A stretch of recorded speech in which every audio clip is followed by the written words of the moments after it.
Hi guys, this is Ankita Das Purkayastha and I am from West Bengal. So basically, I came here for pursuing my dissertation thesis work because it's my fourth sem in MSc Microbiology, and I got to know about this institute from LinkedIn.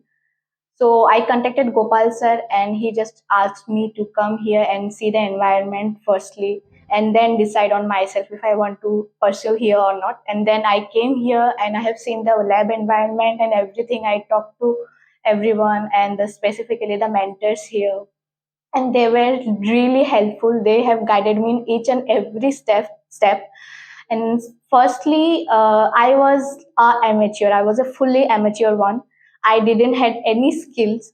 I came here. I have started learning. Like I have just started building my confidence, and like now I can tell at least I have reached. At least I can tell someone that yes, I can do.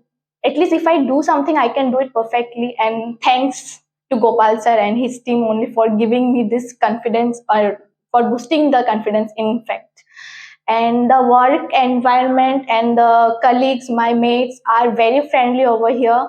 And I will recommend everyone, if someone loves like a good environment, you can come here. And and from my side, if anybody asks me to recommend a company which provides a full on hands on training. And finally, today I have completed my dissertation work, and thanks to the whole team, starting from Amrit sir to Ram sir, then Devashish sir, and Sushri ma'am, and finally the biggest thanks to Dr. Gopal Krishna Purohit sir for providing me this platform and for providing me the full on hands-on training and boosting my confidence. Thank you.